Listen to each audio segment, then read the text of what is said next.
Baik, Assalamualaikum warahmatullahi wabarakatuh. Saya Zara Aulia, di mana di sini saya akan mempresentasikan terkait skripsi bab 1 saya, yaitu berjudul Volatilitas Pemilih dalam Kontestasi Elektoral, Studi Kasus tentang Dinamika Pergeseran Keputusan Pemilih pada Pemilu Legislatif 2019 dan 2024 di Kabupaten Pandeglang. Di mana volatilitas pemilih dalam pemilu itu menjadi tamparan kuat gitu terhadap partai politik yang jauh dengan konstituennya. Masyarakat yang berpindah-pindah terkait preferensi pemilih itu cenderung melihat partai politik atau kandidat yang lebih memberi keuntungan bagi dirinya, dan mereka juga cenderung tidak memiliki keterikatan gitu, baik itu dari visi misi ataupun pelembagaan partainya gitu, sehingga partai politik tuh cenderung bisa dibilang pragmatis gitu dalam menarik suara masyarakat. Lalu pemungutan suara di Indonesia ini terlihat seperti sebagai sebuah pemungutan suara yang bebas, adil, terus kompetitif gitu. Tetapi dalam prosesnya itu membuat daya saing pemilu itu semakin menyempit gitu dari pemilu sebelumnya ke pemilu berikutnya, dan memperlihatkan pertarungan yang tidak sehat, dimana yang bisa kita lihat kan kayak dari prosesnya tuh menyempit, jadi kayak semua kandidat itu kayak membuat kemungkinan peluang untuk partai atau atau kandidat baru tuh sulit gitu bertarung di arena pemilu ini. Jadi bisa dibilang pemungutan suara yang ada di Indonesia ini tujuan utamanya itu untuk mengamankan kursi bagi dirinya sendiri, dimana hal itu tuh merusak kualitas demokrasi dari Indonesia, sehingga mengarahkan negara Indonesia itu semakin tidak liberal. Jadi saya membuat gambaran terkait grafik bagaimana penggambaran dari jauhnya partai politik dengan konstituennya, dimana di sini adalah kayak seperti siklus seperti dari kontestasi elektoral, terdapatnya daya saing elektoral yang menyempit, lalu partai politik pragmatis menggunakan segala cara seperti money politik, patron klien, dan lain sebagainya. Lalu partai politik jauh dengan konstituen, dimana hal itu tuh siklusnya berulang-ulang dari partai politik yang menggunakan money politik, patron klien.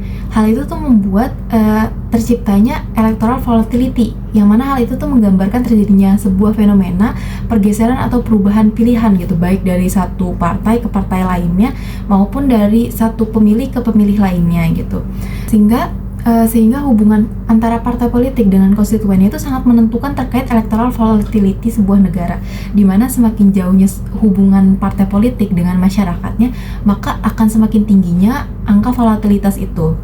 Dalam hal ini tuh bisa dibilang partai politik tuh dianggap sebagai necessary evil, atau bisa dibilang itu tuh sebagai paradok dari eksistensi partai politik. Di satu sisi partai politik itu dianggap penting gitu, diperlukan, tapi di sisi lain kehadirannya itu tidak disukai gitu. Dari pemilu 1999 hingga 2019 angka volatilitas itu cenderung memperlihatkan angka yang tinggi gitu loh.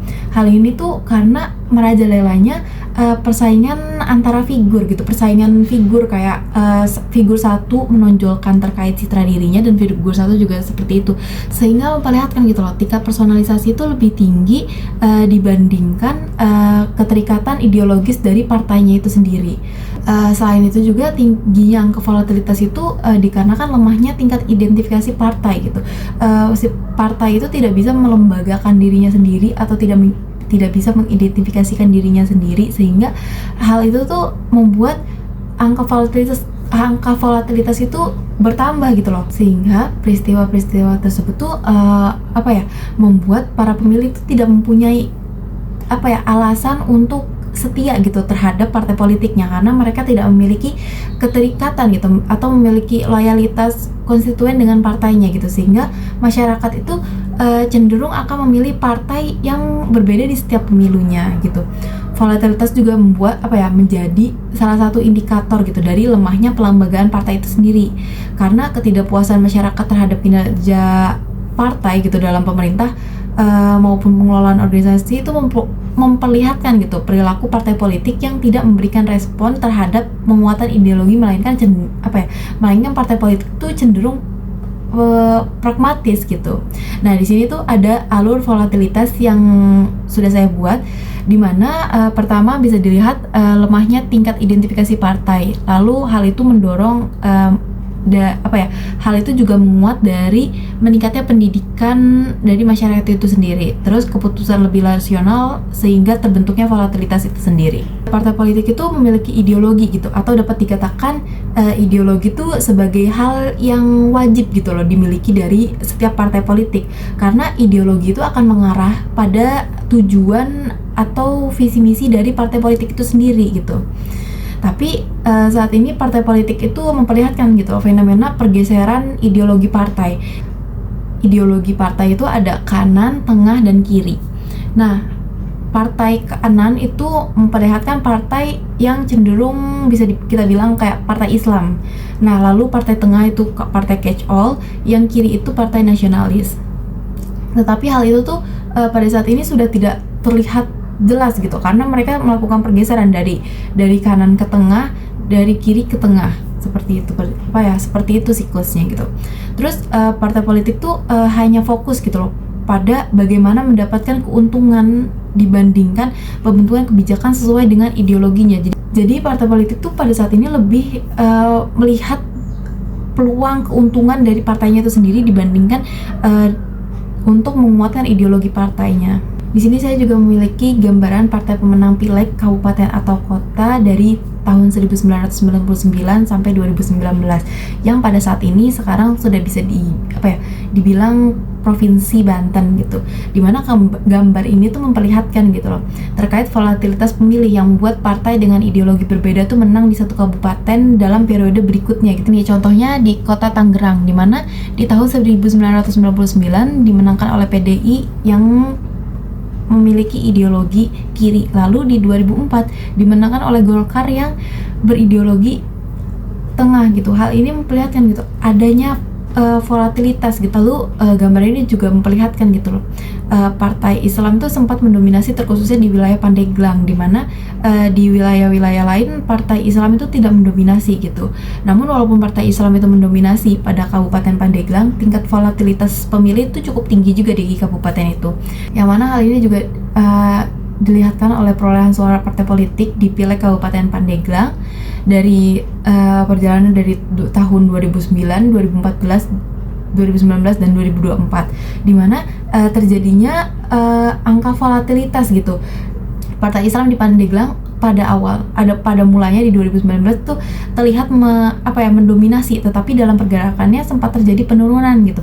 Tapi hal dalam grafiknya itu tidak terlalu terlihat gitu pergerakannya. Ini cakupannya dalam hal kabupatennya. Apabila dilihat dari data per kecamatannya, angkanya tuh semakin terlihat gitu loh terkait volatilitas pemilihnya, terkhususnya di kecamatan Cipecang, Sindang Resmi, Cimanggung, dan Pagelaran. Di mana urgensi penelitian dari bab 1 saya ini tuh ingin melihat permasalahan gitu, volatilitas pemilih yang cukup tinggi yang terlihat dari berpindahnya dukungan partai Islam yang sebelumnya dapat mendominasi di beberapa periode pemilu, lalu tergantikan dengan partai nasionalis gitu. Fenomena ini tuh menjadi pertanyaan besar gitu loh terkait loyalitas dan rasionalitas pemilih, dimana angka volatilitas yang rendah ini akan membuat gitu loh partai politik tuh cenderung lebih berumur panjang, terus masyarakat juga memiliki keterkaitan gitu loh, baik itu dari visi misi partainya ataupun ideologi partainya, sehingga rumusan masalah dari bab 1 saya ini bagaimana kontestasi elektoral pemilu legislatif dengan maraknya volatilitas pemilih dan pragmatisme partai, sehingga membuat kecenderungan partai nasionalis menang di basis massa daerah Islam. Sekian dari saya, kurang lebihnya mohon maaf. Wassalamualaikum warahmatullahi wabarakatuh.